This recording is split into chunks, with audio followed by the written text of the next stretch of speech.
Shirin Ebadi, 2003 Nobel Peace Prize laureate, during a talk in Washington, D.C. on February 2, 2009, said differences between Iran and the U.S. are resolvable through direct negotiations without preconditions, but added that the dialogue must not only focus on Iran's nuclear issue, but should also be aimed at promoting human rights. مذاکرات فقط نبایستی ناظر به مسئله انرژی هسته‌ای باشه، بلکه در راستای اعتلاع حقوق بشر هم بایستی باشه. مذاکرات بایستی به نفع مردم هر دو کشور باشه و نه فقط به نفع گروه یا چند کمپانی از دو کشور. Ebadi, who was speaking at the Carnegie Endowment for International Peace, said in her view dialogue should take place at three different levels: between the presidents of the two countries, between the parliaments of the two countries, and also between the civil societies of the two countries. Ebadi said that the third level of talks, that is the one between the civil societies of Iran and the US, has already been going on for a while.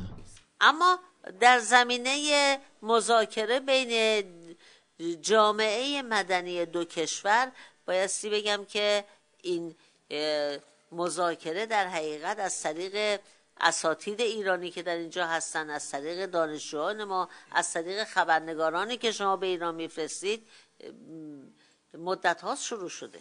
This point by Ebadi was echoed earlier by Scott Carpenter, a former high-level official of U.S. State Department, who at a roundtable discussion held at the same institute and entitled "Speaking Clearly, What Should President Obama Say to the Middle East?"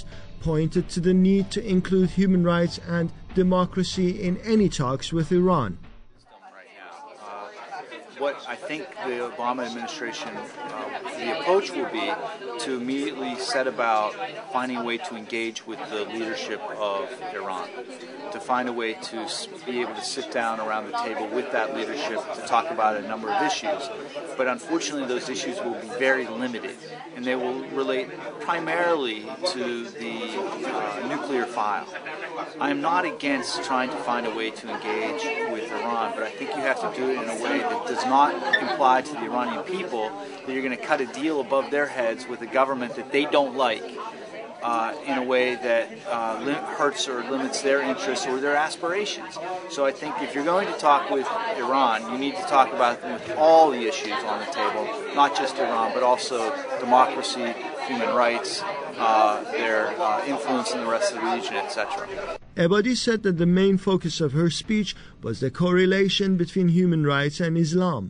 من به نسبیت فرهنگی اعتقاد ندارم و فکر میکنم که حقوق بشر یونیورساله و یک استانداردی است بین المللی برای چگونه زیستن و به همین دلیله که من با اعلامیه اسلامی حقوق بشر مخالفم و چیزی به نام حقوق بشر اسلامی رو قبول ندارم. She then went on to explain that a country's claim to democracy and thereby legitimacy does not only derive from the vote of the majority, but is also guaranteed by its compliance with human rights. انقلاب اسلامی با رأی مردم به پیروزی رسید.